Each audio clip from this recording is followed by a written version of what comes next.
So my friend Ross, the guy who joined me in the discussion about Brock Lesnar defeating The Undertaker at WrestleMania 30, also suggested I review WWE's ECW December to Dismember pay-per-view. And oh boy, this pay-per-view was bad. Going into it, I think there was two matches announced. That really didn't help the feeling going into it. The first match happened to be the best though. It was the Hardys defeating M&M. And this was entertaining. Some say it went on too long, but with this being the best match of the night, I really didn't care. Yes, both tag teams are not signed to the ECW roster, but again, I'm going to look past that flaw in the fact that these two teams put on a good match. My favourite spot though must be where Nitro accidentally drop kicked Melina. Well, that was one way of shutting her up. You remember Melina, the diva that used to scream her head off every chance she got. The way that the Hardys double teamed M&M to pick up the win was awesome. I liked it. It was a good finish. Then we get to Match Striker Rules match, where basically no hardcore style wrestling or hair pulling is allowed. Just a clean up straight fight. And what happened? Because of Matt Striker's clever thinking, Bald Mahoney defeated him. Not really much else to say about that match, apart from boring match. We have Elijah Burke and Sylvester Turkey defeating the FBI. Short match, not really much to say about it. Then we have No Cell Davari defeating Dreamer. This match really surprised me. I don't see why Davari or why WWE would allow Davari to get a win over a big name like Tommy Dreamer. The match, the no selling before the finish didn't help.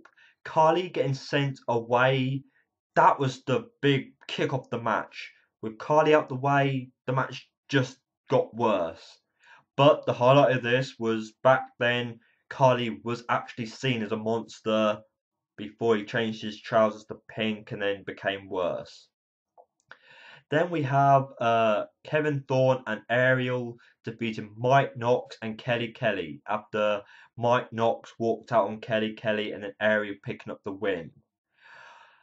Again, not a very good match. The match got better after the big guys left the ring, leaving the Divas to fight, but still nothing special.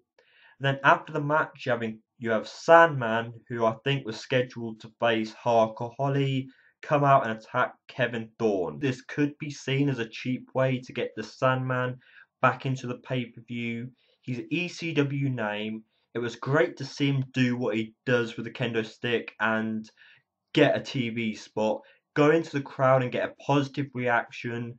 So I felt it was a good backup plan for Sandman, and the reason why Hardcore Holly was taken out of that possible match was because Sabu was taken out of the Elimination Chamber.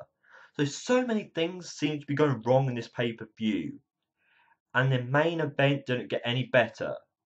You have CM Punk, one of the guys who fans were obviously tuning into seeing this match, was eliminated first. CM Punk, one of the over guys in this match, was eliminated first. Right. Yes, it may have done good for Rob Van Dam, but still, you don't eliminate an over guy from the main event, especially when the pay-per-view was as bad as it was. But then you're left in the end with Lashley and The Big Show. Okay, Lashley manages to pick up a win after some weapon usage, but I lost interest when CM Punk got eliminated. The match didn't really hold my interest. I'm sorry. There was times in this match where there was a single wrestler in the ring waiting for the next opponent. It just seemed to have dragged.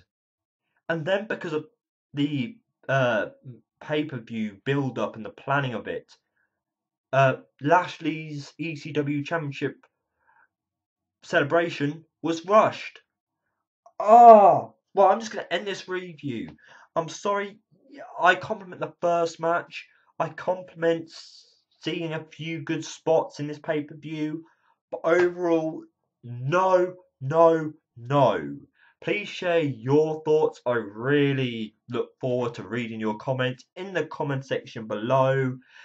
And people, till next time, please keep smiling and goodbye.